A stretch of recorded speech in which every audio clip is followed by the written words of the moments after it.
All right, so today's daf is Samech Tet in Pesahim, but we're going to start on Samech Chet, Amud Bet towards the bottom. We are 1, 2, 3 lines up from the bottom of Samech Chet, Amud Bet. Amar Rav Ashi says, Olamai dekam Rabbi Eliezer, Nami Yom Tov Reshut Itle Pircha.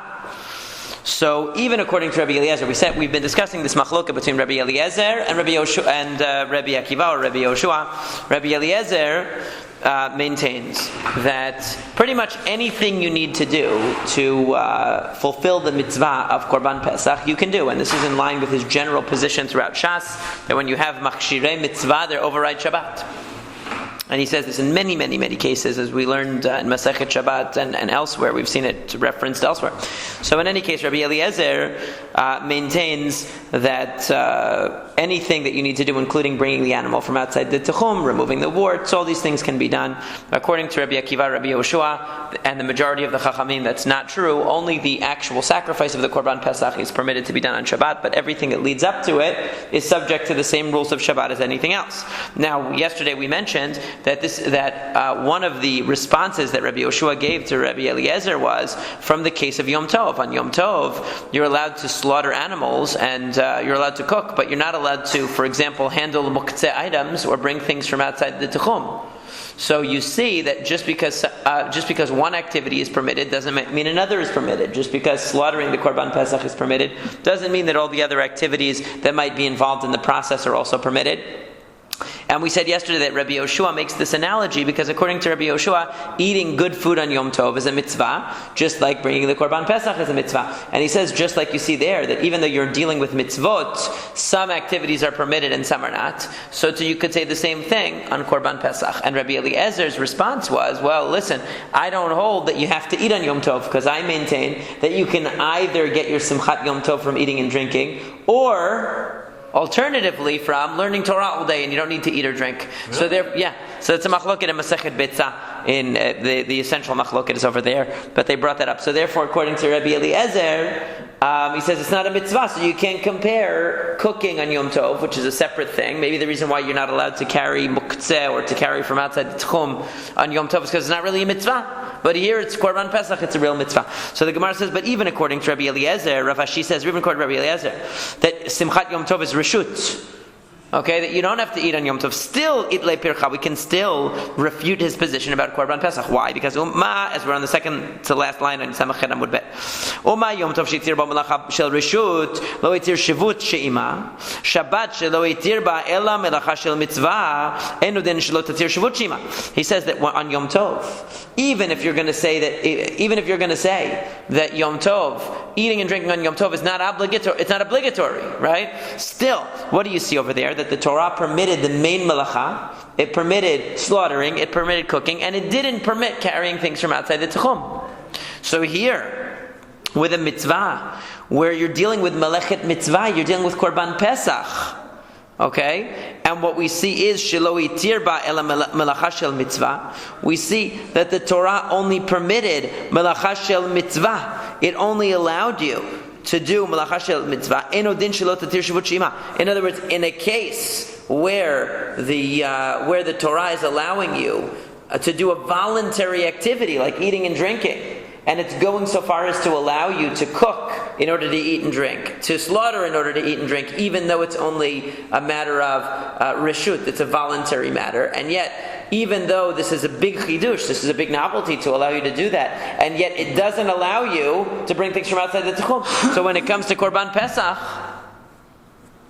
where the Torah is permitting you, the Malacha Shel Mitzvah, it's permitting you on Shabbat to do only the Malacha Shel Mitzvah. So what does Rashi say? So Rashi says that Rabbi Yoshua says there's a Kal V'chomer, because on Yom Tov, okay, what are you allowed to do? You're allowed to do only these primary melachot, not the extra things.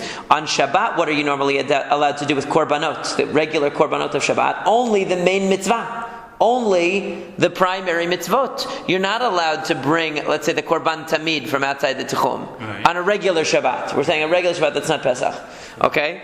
So therefore, you see, Eno din shelo tatir shivut she'ima. So doesn't it make sense that you shouldn't be allowed to do the shivut? Because you see that in a case of reshut, in a case where we're doing a voluntary activity, the Torah limits the scope of what we're permitted to do. So too in the case of a melacha shel mitzvah, where all we see that's permitted is the melacha itself, and we shouldn't assume that necessarily we can do the shavut as well. Now the Torah will tell. Now, what will Rabbi Eliezer answer to that? The answer is somewhat easy to foretell. Rabbi Eliezer says, shavut de mitzvah adif le. Rabbi Eliezer will say, it's not a comparison. Why? Because, as Rashi explains, Amar lach hay lav kal v'chomer. It's not a kal v'chomer. Why not? Because the shavut mitzvah adifa mishvut de reshut. Hilkach yom tov simchatu reshut gazru al shavut shela. Aval Shabbat dechiyat melacha shebo mishum mitzvahi lo gazru chachamim al shavut ledchot et mitzvah. He says that when it comes to Shabbat, what do you see? When it comes to Yom Tov, since it was only voluntary, that's why the Chachamim still kept all of the additional restrictions in place. All of the rabbinic restrictions are still in place. But on Shabbat, where the only reason why you're allowed to override Shabbat is because it's a mitzvah to begin with. Because it's a mitzvah that you're doing. You're doing the Korban Pesach, or you're doing one of the Korbanot. So there we could say, since the Torah is allowing you to do something for a mitzvah, the rabbis are not going to impose their gezerot either. So it's not so simple to make an analogy and say, well, on Yom Tov, we see that even though Yom Tov is a lesser severity, over there, the rabbis impose their gezerot. So on Shabbat, which is a greater severity, and all that's permitted is when there's a mitzvah. We don't allow you to violate Shabbat when there's not a mitzvah, like we do on Yom Tov. When there's not a mitzvah, we let you do melachot. We don't allow you to do that on Shabbat. So we should be more limited on Shabbat and not allow you to do the rabbinic prohibitions. That was what Rav Ashi was suggesting, right? He was saying on Yom Tov, which is lesser severity, and you see that we allow you to, so to speak, break Yom Tov by doing melachot for a trivial matter, just to have food, which according to Rabbi Eliezer is only a personal matter. So on Shabbat, where certainly you're only allowed to violate it for the sake of a mitzvah, we should limit the violation as much as possible and tell you that the rabbinic prohibitions are going to be in place. Rabbi Eliezer answers and says, no, on the contrary. On Shabbat, on Yom Tov, where what you're doing is only voluntary, that's why they didn't suspend the rabbinic prohibitions. But on Shabbat, where the breaking of Shabbat is for the mitzvah, maybe once you're breaking Shabbat already for a mitzvah, do the rabbinic prohibitions as well for the sake of the mitzvah. Tanya, it says in the Braita, Rabbi Eliezer says, Umali im dahu machshirei mitzvah shel achar shechita et ha-Shabbat de'itaved le mitzvah lo yidahu machshirei mitzvah shel lifnei shechita et ha-Shabbat. So Rabbi Eliezer says, what difference does it make to me? In other words, what significance is there to me if you're allowed to override? In other words, if I'm allowed to override the prohibitions of Shabbat after I've already slaughtered the Korban Pesach, because we said, what are you allowed to do?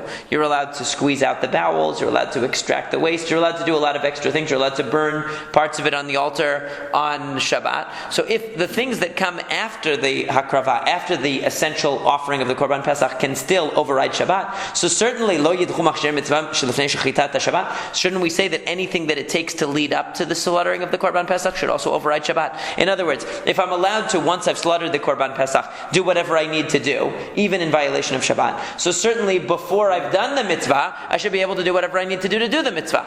It stands to reason, right?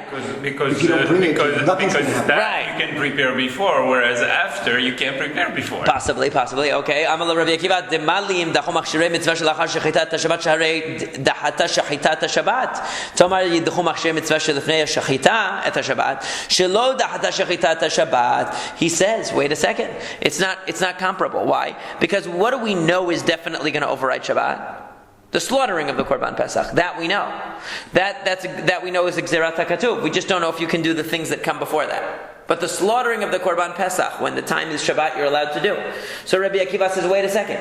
Once I've already had to violate Shabbat for this Korban Pesach because I had to do the Shechita, now whatever comes in the aftermath of that, I'll also violate Shabbat. Why it's a violation? The Torah override, Don't call it violation. Why it's override? Because you're not allowed to slaughter on Shabbat. So it's pushing off the prohibition normally. Only for Korban Pesach. So we view it as you're suspending the rules of Shabbat. You're overriding the rules of Shabbat because the rules. That's also overriding. Right, we mentioned that before, yeah. But if he tells you Yom HaShabbat, So it's telling you do a certain thing. it's overriding the normal rule. The normal rule is you're not allowed to slaughter. In this case, you're allowed to, so you're pushing off Shabbat. If you want to slaughter, you say, I'm already slaughtering, maybe I'll do my... Why right. is it override? Because it's prohibited on Shabbat normally. It's normally prohibited. So we're... Right, but it's... Right, but it's one of the melachot of Shabbat, though. It's one of the melachot. So the Torah is telling you, even though it's one of the melachot, you're allowed to do it. So that's, I hear what you're saying. It's Rashi says in the Seret HaDibrot, he says there are certain mitzvot, let's say yibum. You're not allowed to marry your brother's wife. What about yibum? Right? So you're not allowed to wear shatnez. What about when it's in tzitzit? So there's certain times where the Torah built in exceptions to the rule. It's an exception to the rule. But you're not allowed to go any further than the exception, right? You're not allowed to go any further. So the question is, how much further can you go? According to Rabbi Eliezer, anything leading up to shechita, you can do. You can also do. Rabbi Akiva says, no. Anything that the shechita, definitely you're allowed to do. So once you've already done shechita, whatever you do after that, you're also allowed to do. But leading up to shechita, no. And he says another reason. He says, davar acher shema yimatzeh zebach pasul v'nimtza machlel tashva lemafreya. Also, we could say that maybe you're going to find out that this korban is pasul. In other words, you slaughter the korban, then you open it up, you find that it's a trefa. You find that something's wrong with it. So now what's going to happen? You brought it from outside the Techum, you did all these extra violations, and what? Nothing. Yeah. Right? Of course the Gemara asks, but Ihachi mishchat nami lo nishchot, shema yimatzeh zebach pasul, v'nimtza machlel tashva lemafreya. But then you can use the same reason to say we should never bring the Korban Pesach on Shabbat. Because the slaughtering also is overriding Shabbat, right? So how can you allow us to override Shabbat to slaughter the Korban? Maybe you're going to find out afterwards that it's no good. So the Gemara says, you're right. Elaha amar leberesha uparche. You're right. First, Rabbi Akiva suggested that reasoning. He said, how can you permit all the violations of Shabbat up to the slaughtering? We don't know. Maybe after the slaughtering we're going to find out it's no good. And Rabbi Eliezer said to him, that's not good reasoning, because according to that you can't slaughter either. Oh, yeah. So he retracted that, and Hadar Amar le hach demali im dachu. Then he gave the second reason that was brought first. The reason that was brought first in the Braita was really the reason that he said second. In other words, then he retracted that and he said, you're right, that wouldn't be logical. But what is logical is that once you've already violated, so to speak, the Shabbat, once you've already done shechita, now whatever comes in the aftermath, you have to deal with, even if it means bending the rules of Shabbat. But before that, when you haven't slaughtered yet, you haven't done the main thing that the Torah permitted you to do. How do you know that you're allowed to do everything leading up to that moment? And Heshiv Rabbi Akiva v'amar hazat tochiach. So we saw in the Mishnah an interesting exchange between Rabbi Akiva, who is the student, and Rabbi Eliezer, who is the teacher. Rabbi Eliezer calls him by his first name. He calls him Akiva, and he's pretty rough with him, right? So Rabbi Eliezer had said the argument that you're allowed to do whatever you need to do in order to bring the Korban Pesach. And the objection was brought from, wait a second, what if a person is on the 7th day of their purification from Tumat Met? We know that they can't be sprinkled with the ashes of the Para Aduman Shabbat. So that proves that we're very strict. Right? So Rabbi Eliezer said, no, just like you're allowed to do any violation in order to bring about the Korban Pesach, you're also allowed to have the ashes sprinkled on you. And Rabbi Akiva had answered him and said, no, maybe you can argue the opposite. You're not allowed to have the ashes sprinkled on you, even though it's going to prevent you from bringing the Korban Pesach. Kal v'chomer, you can't even slaughter the Korban Pesach. Right? If the rabbinic prohibition of sprinkling you with the ashes is not suspended for the sake of letting you bring the Korban Pesach, maybe you shouldn't even be able to slaughter it. And what does Rabbi Eliezer answer to him? That's ridiculous. We know from the Torah that you're allowed to slaughter the Korban Pesach on Shabbat. We're just looking for the limits. Right, we're looking for the limits here. So now the Braita goes into more detail. Tanya, Amar la Rabbi Eliezer. Rabbi Eliezer said to him, Akiva, b'shchita heshavtani. He says something really harsh. He says, with slaughtering you answered me, b'shchita mitato. May his death be by slaughtering. Meaning, may you die for what you did. Right? He's like being mean to him. A little bit, right? He's being harsh. He said, yeah, a little bit, right? May you die by shechita. In other words, what kind of ridiculous reasoning is that? Amar lo Rebbe, so he said to him, my teacher, Al tachbireni b'shat hadin. Don't deny me in the moment of judgment. In other words, we're arguing here. We're having a halachic argument. Don't start, being tough with me and not being honest. Al tichbor, Rashi says, Al tichbor b'ma shelimadtani. Because Rabbi Akiva said to Rabbi Eliezer, you taught me that you're not allowed to splash, so Rabbi sprinkle. Was the teacher? Right, yeah. He said, you taught me that you weren't allowed to sprinkle. The ashes, right, on the person on Shabbat. You're the one who taught me, so how can you now turn around and tell me not that you're going to? Because Rabbi Eliezer in the Mishnah retracts. He says, "Oh no, actually, just like you can do everything for the Korban Pesach, you can do the Para Aduma too." So Rabbi Akiva says, "Don't al tachpireni v'shatadin. Don't start changing your opinion when we're in the middle of a discussion here. It's not fair." So he says to him, "Kach mekublani mimcha. This is what I received from you." That sprinkling the ashes of the para aduma on a person is rabbinically prohibited on Shabbat, and it does not override Shabbat. So since Rabbi Eliezer himself taught this to Rabbi Akiva, what's going on here? What kind of conversation is this? Rabbi Eliezer changed his opinion. Rabbi Akiva is coming with his own teacher's opinion against his teacher in an argument. It doesn't make any sense. So what happens? Ula says Rabbi Eliezer ki agmerei hazad truma agmerei. Rabbi Eliezer never discussed with Rabbi Akiva the case of Korban Pesach, this situation where you're tamemet and you need to bring the Korban Pesach. What he talked about was a person who wants to eat truma on Shabbat. The truma gufa lo dahya Shabbat, because truma itself, separating truma from produce, doesn't override Shabbat. So therefore, if a person, let's say, was tamemet, so he can't eat the korban, he can't eat truma. He's a kohen, he can't eat truma. So it's his 7th day of korban of purification, falls out on Shabbat, and he wants to become pure so he can eat the truma. So what do we say then? Rabbi Eliezer had said no, that just like you can't separate truma on Shabbat, you also can't purify this person to enable them to eat truma on Shabbat. So Rabbi Akiva namiki utvei hazad truma utvei she mitzvah v'mishum shivut. And similarly, when Rabbi Akiva engaged Rabbi Eliezer on this, and he said, just like you're not allowed to sprinkle somebody with the para aduma on Shabbat, so too you shouldn't be able to slaughter the Korban Pesach, he says he was also using the same reasoning. He said, just like you can't sprinkle somebody with the ashes of the para aduma on Shabbat so that they can eat truma, we uphold the rabbinic prohibition, even though eating truma is a mitzvah. And what happened was that Rabbi Eliezer, when he heard this, thought that Rabbi Akiva was referring to the case of a person who wanted to have the ashes sprinkled on him for Korban Pesach. And therefore, he answered him the way that he did. Okay, so kamotivle, he thought that that's what he was responding to him. So in other words, there was a misunderstanding here. Rabbi Akiva had a tradition from Rabbi Eliezer that you're not allowed to sprinkle the ashes of the para aduma on a person to enable him to eat teruma on Shabbat. Correct?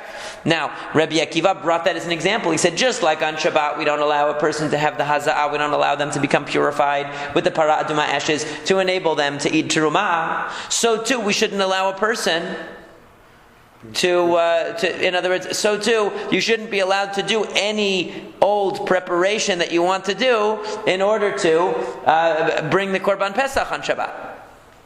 Okay, so that was his answer. In other words, you shouldn't be allowed even to slaughter the Korban Pesach, because look, we uphold the rabbinic prohibition of not sprinkling the ashes on this person to enable them to eat teruma. So we should also say that you can't even bring the Korban Pesach.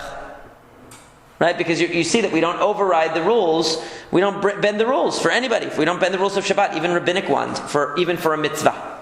So, and Rabbi Eliezer got upset because he thought that Rabbi Akiva was talking about a different case. Rabbi Eliezer actually himself maintains that you can sprinkle somebody with the para aduma ashes to enable them to bring the Korban Pesach, just not to enable them to eat teruma. So it's a mitzvah, but they could do it later. Whereas Rabbi Akiva wasn't really misrepresenting Rabbi Eliezer's view. Rabbi Eliezer misunderstood him. He thought that Rabbi Akiva was talking about the case of a person purifying himself for Korban Pesach, and that's why he responded so harshly. Rabbi Akiva says, no, I was talking about your case, where you purify somebody, where you're not allowed to purify somebody to enable them to eat teruma. And I'm saying, just like you don't do that, you shouldn't allow them to bring the Korban Pesach either. But Rabbi Eliezer says, no, I do allow you to sprinkle somebody with the ashes to enable them to bring the Korban Pesach. But Rabbi Akiva said, okay, but I'm not talking about that issue. I'm talking about that you don't allow him to do that, to bring the Korban, to eat teruma, rather. So now the answer, but this whole thing doesn't work. Why? Mativ Rabba says, Heishiv Rabbi Akiva va'amar, hazat me'met tochiach, shchal shvi shelo liot b'Shabbat, uve'erev Pesach, shi mitzvah, v'imishum shivur ve'nadochat Shabbat. That explicitly it says that Rabbi Akiva's answer to Rabbi Eliezer was that a person whose 7th day of purification falls out on Shabbat, and they want to bring the Korban Pesach, is allowed to do it. Or shouldn't be allowed to do it, right? Isn't allowed to do it, really. And therefore, since he's not allowed to do it, shouldn't be able to bring the Korban Pesach at all. Right? In other words, Rabbi Eliezer, if you're going to compare preparations to the actual thing, and say if the actual thing is good on Shabbat, then the preparations are too. So then how come he can't sprinkle the ashes on him to purify him from Tumat Met? And from the fact that you can't purify him from Tumat Met, maybe you can't even bring the Korban Pesach then, according to you, Rabbi Eliezer. Okay, so clearly Rabbi Eliezer must have taught Rabbi Akiva the din, even in a case where Erev Pesach falls on Shabbat, you're not allowed to sprinkle the para aduma ashes on a person to enable them to bring the Korban Pesach. And therefore Rabbi Akiva was actually showing a contradiction in Rabbi Eliezer himself, because Rabbi Eliezer had actually taught him that you're not allowed to sprinkle somebody with the para aduma ashes, even for the sake of Korban Pesach on Shabbat. That was the real exchange. It wasn't about Teruma. He really taught him you're not allowed to do it even for Pesach. And Rabbi Akiva was showing a contradiction. He's saying, well, if you're not allowed to do that, why are you allowed to bring it from outside the Tchum? So, but if that's the case, that Rabbi Eliezer actually taught this to Rabbi Akiva, so why is he arguing with him? Why does he retract? So Rabbi Eliezer, why is Rabbi Eliezer getting so tough here? Rabbi Eliezer, what happened was Rabbi Eliezer forgot that he said that. And so he forgot that he said that. So they were arguing, and Rabbi Akiva was trying to remind Rabbi Eliezer of this point, that maybe Rabbi Eliezer would derive from that point a different conclusion about the other preparations for Korban Pesach. So why doesn't he directly say, hey, Rabbi Eliezer, don't you remember? What are you talking about? You're the one who told me this. So he said to him, Savar lav orach ara. He didn't want to be rude. Okay, so he did it indirectly by invoking this as a tradition that Rabbi Eliezer would hopefully remember that it came from him. But so the issue is, in the end, there's no real resolution of that except to say that Rabbi Eliezer has somewhat of a difficult position, because Rabbi Eliezer maintains on one hand that all machshirim of the mitzvah are good, but he himself had taught, in other words, that anything that's necessary to bring about the Korban Pesach on Shabbat is allowed. You can bring it from outside the Techum, you can do whatever you need to do, but you cannot sprinkle somebody with the Para Adum on Shabbat. So we're going to have a problem. Why does he, now that we see that he maintains both of these things, and unlike Rabbi Akiva, he doesn't see a contradiction, right? He doesn't say, well, if you're not allowed to bring the, to sprinkle somebody with the ashes on Shabbat, so you shouldn't be allowed to do any of the other preliminaries either. He doesn't make that reasoning. So what is his reasoning then? So we need to understand. So what's the reason in general why we're not allowed to sprinkle somebody with the para aduma ashes on Shabbat? It's because all it is touching some water and sprinkling it. Tirchei Shabbat mishum Pesach. Why don't we allow it to override Shabbat? What's the big deal? Why can't you sprinkle some water on somebody? Since when is that prohibited on Shabbat? So Amar Rabba says, just like all of the other things that we know about Lulav and Megillah and Shofar, we're concerned that people are going to carry it in a public domain. And we're concerned somebody's going to really be desperate. Oh my gosh, if I don't get the Para Aduma ashes on me, I'm not going to be able to bring the Korban Pesach. And so what if it's Shabbat? And then they're going to carry it for Amot in the Rishut HaRabim, and they're going to violate Shabbat. That's why we don't allow it. With Rabbi Eliezer and Abrei, but for Rabbi Eliezer, that reason is not going to work. Rabbi Eliezer himself is saying that you are not. In other words, we conclude now that Rabbi Eliezer himself, he forgot for a minute what his own position was, but really he doesn't allow you to apply the Para Aduma ashes on Shabbat, even for the sake of Korban Pesach. And if that's the case, we have a problem. What's our problem? The problem is that Rabbi Eliezer allows any preliminary, including carrying. So why doesn't he allow you to carry the Para Aduma ashes so that you can apply them, so that you can bring the Korban Pesach? So the answer is, Amrei Hanimili Echad Gavra Gufei Chazeh. Now it's beginning to become clear. What is Rabbi Eliezer's basic theoretical position? What's his shita here? What's his approach? He says that any machshir mitzvah, any preparation, any preliminary for a mitzvah overrides Shabbat, except that's provided that the individual is ra'ui. The individual is capable of having the obligation. But a person who's tamei is not in the category to begin with. He doesn't become obligated in the mitzvah of Korban Pesach to begin with because he's tamei. So he's a step removed. In other words, he's not what we call a bar chiyuva. He doesn't have the obligation to begin with. He's excluded. That's why. So if you're obligated, now Rabbi Eliezer will tell you you can do whatever you need to do to fulfill the obligation. But this tameh guy, he's not yet obligated. Where did he become obligated? That's what Rabbi Eliezer is going to say. That's his distinction. And that's why you can't override Shabbat to sprinkle the para aduma ashes on the person. Why? Because what's your justification? Oh, the Korban Pesach? He's not obligated in the Korban Pesach. He's tameh. Does Rabbi Eliezer really come But here's the point that I would bring is that if you're at the point where you are able to actually be purified in order for then don't you have an obligation to purify yourself? That's the thing. That's what he said. That's the chidush. He's saying you're not. He said you're not. Right. Because it's not stam, you're not, that you're not obligated on Shabbat and therefore, it's just a stam mitzvah. It's like this. The Torah says, at the cusp of doing becoming. right. Well, it's going to discuss that a little further in the next Amud, but there's actually an interesting discussion of it says that derech rechoka also, if you're on a faraway journey, you don't have to bring the Korban Pesach, you do Pesach Sheni. So one of the questions that's brought in Achronim is, well, is it a mitzvah on a person not to go on a trip so that they can be there? In other words, the Torah gives you an exemption. Does that mean it's okay to go on vacation right before Pesach and you're going to miss it? Right? There's a whole discussion about that. Now, today modern life, but right. Well, we don't have Korban Pesach today, so it doesn't apply. But if we did, I guess nowadays anybody could get there in time if you have a jet plane, right? Did Rabbi Eliezer really work that out that way? The Gemara is working it out that way to try to figure out. So he's okay. The Gemara is trying to work him out. Is this the same? He doesn't say that. Is this the same Rabbi Eliezer who was excommunicated? Rabbi Eliezer of the. I don't know. Why? It could be. Why not? It could be because it's the same error. Isn't he the one that had the argument with the Chachamim and the? Yeah, I think so. Rabbi Akiva had to go tell him that he was excommunicated, didn't he? I think so. Yeah, I think that was him. It was him, the same Rabbi Eliezer, because Rabbi Akiva, I think, had to go tell him, oh, by the way, you're excommunicated. Yeah. I think he had to do the dirty work. All right, so Amar Rabbah. So Rabbah says as follows.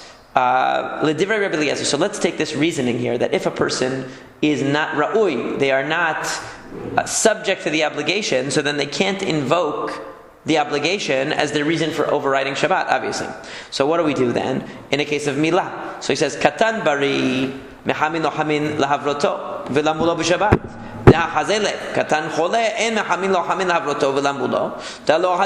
So he says what's going to come out is like this. That let's say you have an infant who is supposed to be circumcised on Shabbat.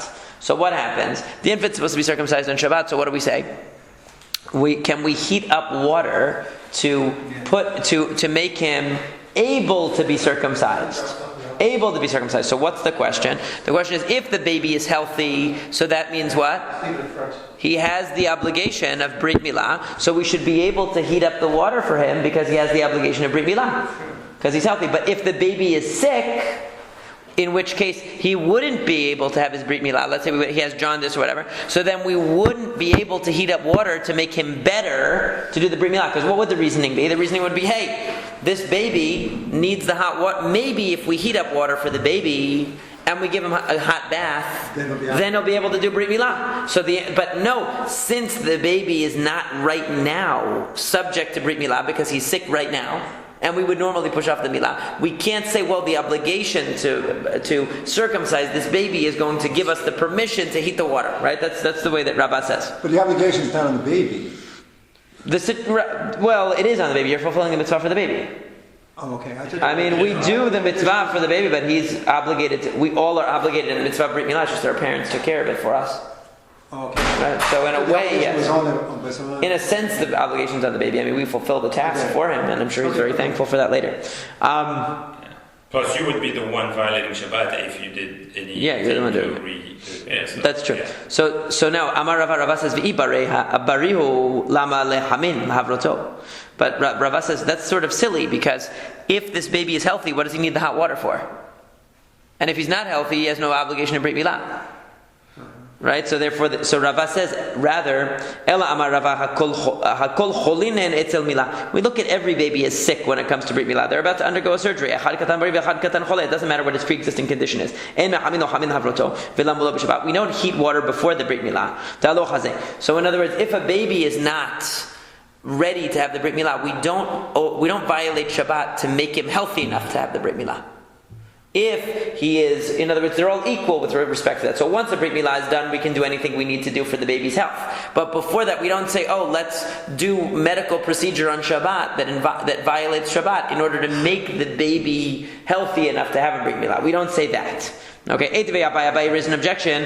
Arel shalom al anush karet devar Rabbi Eliezer.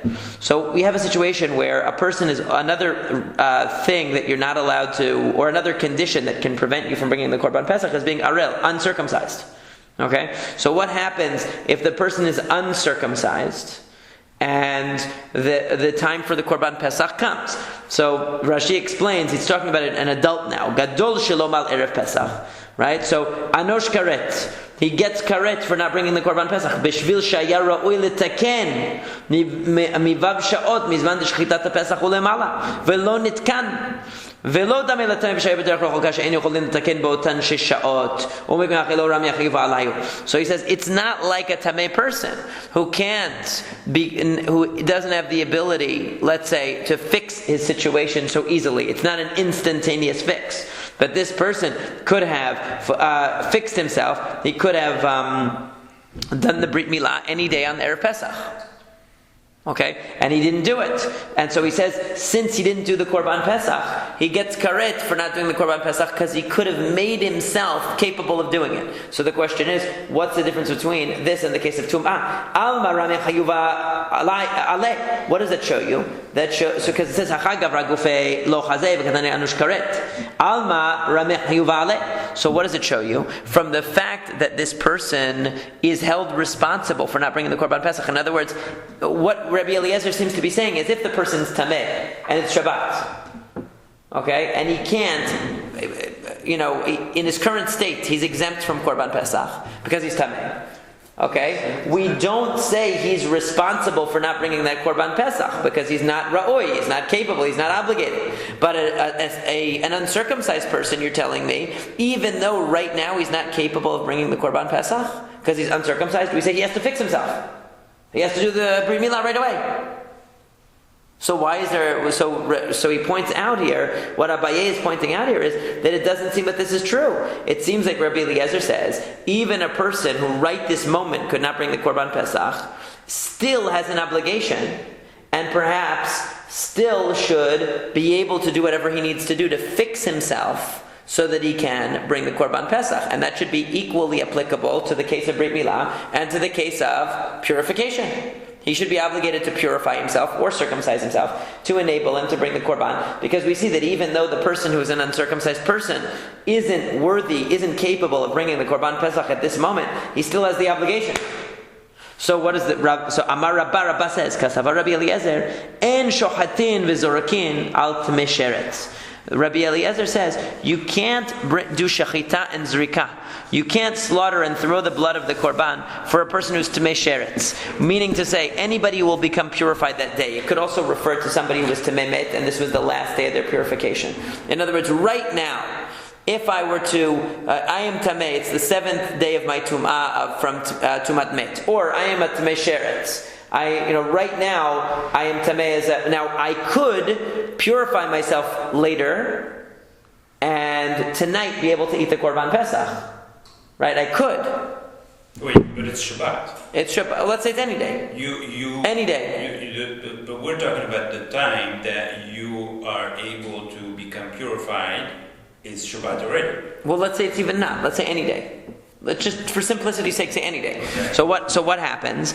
I am tamei today. It's 3:00 in the afternoon. They're about to bring my Korban Pesach. I could go purify myself right now, and then tonight I'd be able to eat it.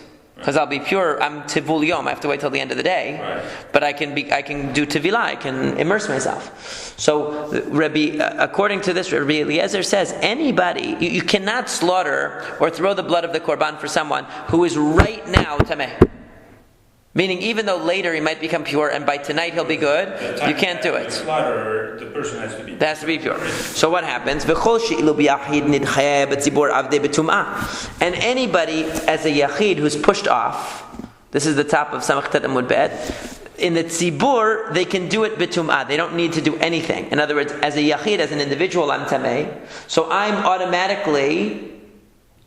I'm sent to korban, to Pesach Sheni, basically. But if he's because I'm tameh. If he's in a group with one korban, he can? He wouldn't be able to be included in that one. He would not? No. So then what's the tzibur then? They're not... The whole community, meaning if just like as an individual, if I'm tameh today, I'm pushed off to Pesach Sheni, but the community, if the entire community was tameh, they can do it, right? And anything that the tzibur would be obligated to fix, an individual is obligated to fix. And anything that the community wouldn't be required to do, the individual is not required to do. So what is it saying? It's saying that since it'll explain. Arelut di kulei tzibur arelim ninhu amrinan lahu kumu maholu nafshaychu va'avidi pischa. Nechinami amrinan lekum mahol va'avid pischa. Vilo mahil va'avid anosh karet. Tum'ah di kula tziburat me'ininu lo madinan alayu ela avdi betum'ah yachid nami patur. So the logic that he says is like this. If the entire community were uncircumcised, we wouldn't say just bring the korban in a state of uncircumcision. We wouldn't say that. That's exactly what... how do we know that? From Sefer Yoshua. In the beginning of Sefer Yoshua, he has to circumcise everyone so they can bring the korban Pesach. Right? So we don't allow the community to do it as uncircumcised. So therefore, the individual is just like the community would be obligated to fix themselves. The individual is obligated to fix himself to be able to bring it. And if he doesn't, he's held responsible for not fixing himself. On the other hand, with the community, if the entire community were tameh right now, we wouldn't say the entire community has to go to the mikveh and become tahor. We would say, avdei betumah. They can do it betumah. So too, we say to the individual, you don't fix yourself, you get pushed off to the next opportunity, to Pesach Sheni. See? So that's a logic that Rabbah is bringing. So Rashi explains it in detail here. He says, that there's no obligation on the Tameh person on the 7th day of his purification. Okay? Because he's not capable of bringing the Korban Pesach right now. Okay? Even if you were to put the water on him, he wouldn't be totally ra'oi until tonight anyway. That's the truth. Okay, so va'arel ram yachiyuva, but the uncircumcised person has an obligation. Even though right this moment he couldn't do it, because there's a difference between haza'ah and milah. Why is there a difference between putting the ashes of the para aduma on a person and doing brit milah on a person? Because the community would be obligated in brit milah; they wouldn't be obligated in purification. So therefore we say the same for the individual. And he says that the kasafar Rabbi Eliezer in shochatim v'zokin al yachid tmei sheretz shelo taval af al pi sheru'oi la'erev v'chein al tmei med shechal shvi shelo b'erev pesach sheru'oi nami la'erev v'tmei sheretz nikra. So he says that therefore v'kevan the kasafar in shochatim v'zokin al yachid ela nidchei l'sheni. And since Rabbi Eliezer says that the halacha is that a person who is tamei on that day is automatically pushed off to Pesach Sheni. We don't say he should fix himself today. Okay? Regardless of whether it's Shabbat. Right. Regardless of what day it is. So, Alma lo ramyam mitzvat haza'ad Pesach atzibur, umilta let b'tzibur let b'yachid. In other words, what he's saying is that the person is pushed off, and since the person is pushed off, that means that tzibur does it bitum'ah. So you have two different, in other words, anything that the tzibur wouldn't do, the yachid is automatically pushed off and is not obligated to do either. Well, all that means is that the example, that example to begin with is not a good example to determine the halacha, because the premise of bringing this example is to know whether you're able to violate Shabbat or not. But what Rabbi is saying is that even if it's not Shabbat, you're not obligated to do it. Mm-hmm. So it's an example that's brought by someone who's not obligated to begin with. Mm-hmm. So it's, of course, in other words, that doesn't really clarify anything. Well, he's trying to deal just with the issue of the haza'ah, because the real question is, why does Rabbi Eliezer allow you to do any preparation that you need for Korban Pesach on Shabbat, except for ashes of the para aduma? So it comes out that the reason why is because he holds that there's no such case as that, because if a person needed to do the ashes of the para aduma on Shabbat, he would automatically be pushed off to Pesach Sheni anyway. Right.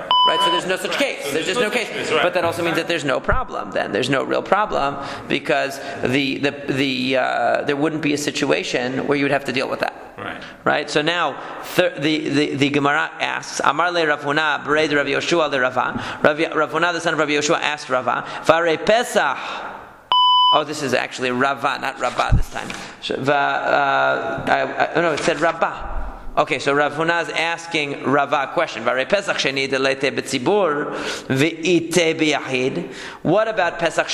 You don't have Pesach Sheni for the community, but you have it for the individual. And you're telling me that anything that we don't require the community to do, we're not going to require the individual to do, because it's all one mitzvah. So how can you even have a concept of Pesach Sheni? That's for sure not for the community and only for the individual. So he said that Amar le Shani Hatam Daha Avad le Tzibur Rishon, because the community fulfilled their obligation in Pesach Rishon. So we're not worried about the community. We're only worried about the individual for Pesach Sheni by definition, because the community, if the majority of the community were Tameh on Pesach Rishon, they would do it anyway. So we're not the individual. He's pushed off the Pesach Sheni. They don't do special case for individuals, they do special case for the majority. Right. So that was basically the answer. The answer is that the community fulfills their obligation on the first, and by definition, Pesach Sheni is only for individuals. So maybe they raised another objection. Maybe you'll think the only time a person has the penalty of karet for not bringing the korban pesach is when he's tahor, he's pure, or he's far away, because that's where the Torah mentions that he should be, that he has to fulfill the obligation, as opposed to the person who's tamei, or the person who is b'derech rechoka, far away, and can't fulfill the obligation. Okay, so the Gemara says, the Braita says, Talmud Lamar. So the question is, Arel v'temesheret ushar kol atmein minayin. How do we know that even an uncircumcised person, or a temesheret, a person who is tamei from a sheretz, and any other kind of tamei person, minayin? How do we know that they're also held responsible, held accountable for not bringing the korban pesach? Talmud Lamar v'ha'ish, that. Because the pasuk says v'ha'ish. In other words, it's including a person even who is tamei and capable of rectifying a situation. Okay, or a person who's an arel and capable of rectifying a situation. So here, what do we say? I'm not trying to understand fully the derech rechoka. I mean, if he's not capable of getting to the Beit HaMikdash on time. Well, so how will we fulfill the? The point is that he gets Pesach Sheni. Shelo b'derech rechoka. He's saying if you're around. How is that relevant? He's saying that you might think that the only person who's penalized for not bringing the korban pesach is a person who's tahor and in the neighborhood. Right, but if he's in a derech rechoka, then he does Pesach Sheni. Right. That wasn't the point of the Braita. It's not arguing with that. It's talking about when are you in trouble for not doing it. You're not in trouble for not doing it if you're on a far away journey, because the Torah allows you to make it up. Right. So it's saying maybe you'll think that only a person who's perfectly ready to do the Korban Pesach is held responsible for it. They're tahor, they're in the neighborhood. So how do we know that a Tamei Sheretz also has to fix himself? It says, Mi'dika mehader at Tamei Sheretz. And from the fact that it mentions Tamei Sheretz, kasavar in shochathin v'zorkin al Tamei Sheretz. So that must mean that the shochathin v'zorkin al Tamei Sheretz lama li laduri alei. So what it means is that it must mean that this Braita is saying that you can't bring a korban, you can't bring the korban pesach for somebody who's a Tamei Sheretz, right? You can't. Even though they're going to be ready to eat it tonight, you can't bring the korban for them, because if you could, because if you were allowed to bring the korban for a person who's tamei, and knowing that tonight they're going to be able to eat it, so then that person would be the same as a tahor, would be the same as a pure person. What's the difference halachically? Rather, we must conclude that you're not allowed. Rather, what must we conclude from this Braita? That even though right this moment he's not capable of bringing the korban pesach, he's tameh. Okay. We treat him, we say he's still obligated. The Braita is saying he's obligated to bring the Korban Pesach. In other words, he's obligated to do whatever is necessary to bring the Korban Pesach. We don't say that because right now he's not in the proper state, that we exempt him. We say he has to put himself in the proper state. Because it mentions the Tamei Sheretz being culpable for not bringing the Korban Pesach. And that means that we're talking about a situation where he wouldn't be able to bring it in his current state. He would normally be pushed off to Pesach Sheni, and yet we're saying he needs to fix himself if he can, and we're not going to let him off the hook unless there was no way for him to fix himself. Okay, so therefore, what do we conclude? So Amar Rava says, "Kasav Rabbi Eliezer shochatim zorkin al tmei sheretz v'hu adin l'tmei mit b'shvei sheloha haza'al lemai la'achila." So he says, actually, we have to retract what we said before. Rabbi Eliezer disagrees with what we've said up till now. He doesn't say that if you're tamei, you're pushed off to Pesach Sheni. He says actually a person who can fix their tum'ah today, like a person who has a 1-day impurity, or a person who's impure from contact with the dead, and today's their 7th day, they can have the Korban Pesach brought on their behalf. Okay? Haza'ah lemai. And what will we do then? We'll purify him la'achila, so that tonight he can eat the Korban Pesach. Right? So he says, so if that's the case, so achilat pesachim lo ma'akva. So the issue is, if you're allowed to bring the Korban Pesach for this person who's tameh, so then why did Rabbi Eliezer not allow him to have the haza'ah? Why didn't he allow him to become pure with the para aduma ashes on Shabbat? We're back to the original question, right? But also that would imply that the process of Korban Pesach involves more than one mitzvah. Well, there's slaughtering and eating. It's 2 different mitzvah. 2 different mitzvah? Yeah, 2 different mitzvah. So that would make sense. And the main one is the slaughtering, yeah. So he says that achilat pesachim lo me'akva, that you are allowed to,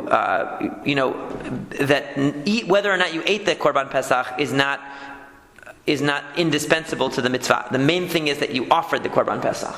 Right. So therefore, what do we say about this person? Well, even though they're tamei right now, they can have somebody else bring the Korban Pesach on their behalf, and they won't have to eat it. Amar le Ravada bar Abba le Rava. Ravada bar Abba said to Rava, Im ken nimtza Pesach nishchat shelo le'ochlav, but then you're slaughtering the Korban Pesach for somebody who's not going to eat it. Amar le shelo le'ochlav lechole ulezaken de lo chazeh. Aval hai mechza so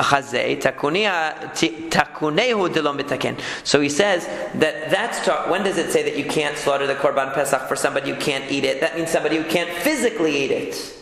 In other words, somebody incapable of consuming it, like an elderly person or a sick person or a person who, for whatever reason, physically cannot ingest the Korban Pesach. But here we're talking about somebody who needed to fix themselves halachically, to purify themselves. So Rabbi Eliezer is basically going to say, why can't you do haza'ah? Why can't you put the ashes of the Korban, of the para aduma on the person to enable them to bring the Korban Pesach? First we thought the reason was because he's not ra'ui, he's not in the state to be able to bring the Korban Pesach, and therefore he doesn't have the obligation. But then we showed that he does have the obligation. So therefore, why does Rabbi Eliezer not require you to do it? He doesn't require you or allow you to put the ashes of the para aduma on the person on Shabbat because it doesn't help him. He doesn't need it, in other words, for the mitzvah. Because the main mitzvah is the bringing of the korban. The bringing of the korban can be done by somebody else on his behalf, and the fact that he can't eat it is no big deal. It doesn't take away the mitzvah from him. So it's not that he's not obligated in Korban Pesach. He is obligated as a tamei person in Korban Pesach, but he cannot eat it at night, and that's okay. Somebody else can bring it on his behalf. He fulfills the mitzvah. He'll fulfill the mitzvah of the offering, and then he doesn't eat it because he wasn't able to fix himself. But another way to say it is also that if he's not obligated at the time of the slaughtering, he's also not obligated at the time. That's true, but we found out that he is really obligated, even though he's tamei. If he had the ability to fix himself, he's still obligated. That was the chidush. The chidush is that originally we thought that he wouldn't be obligated. But then it said in that braita that if he's tamei, if he's tamei sheretz, he's tamei from contact with a dead body, or it's he's on the 7th day of his impurity. From tumat met, so he has the ability to fix things.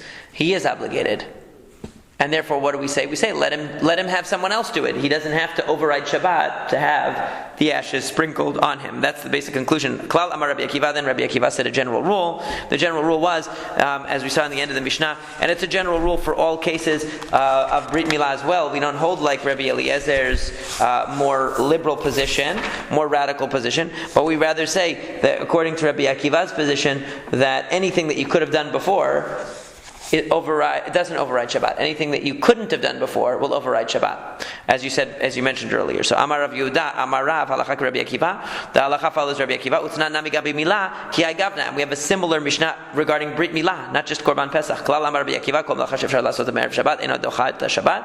Milah she'efshar lasot b'erev Shabbat, docha et Shabbat. That we said the same thing about Brit Milah. That since it's something that must be done in its proper time, there's no way around it. It must be done at the time that it's scheduled to be done. So therefore, it will override Shabbat, but not the machshirim, not the things that could have been done before. Amar Rav Yehuda, Amar Rav, Halachak Rabbi Akiva.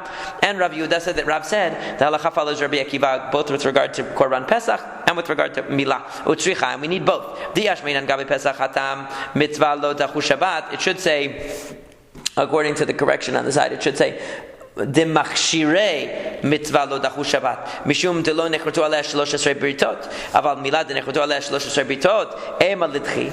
Maybe it's only by Korban Pesach. In other words, if we only knew that Rabbi Akiva, we follow Rabbi Akiva's position regarding Korban Pesach, you might say, well, that's because Korban Pesach doesn't have the same significance as Brit Milah. Brit Milah is so fundamental that 13 covenants were sealed on the Brit Milah.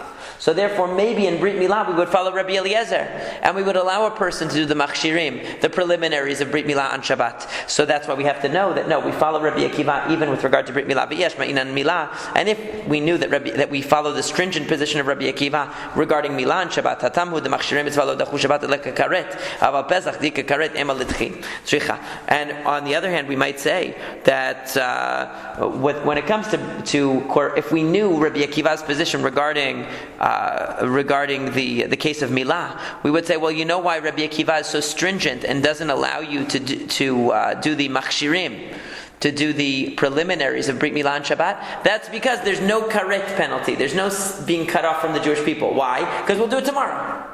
This person who didn't have a Brit Milah today, they'll do it tomorrow, they'll do it in a few days from now, they'll do it whenever. There's no karet even if you... Not at the moment. In other words, when you wanted to... The only time you ever override Shabbat for a Brit Milah is when it's a baby.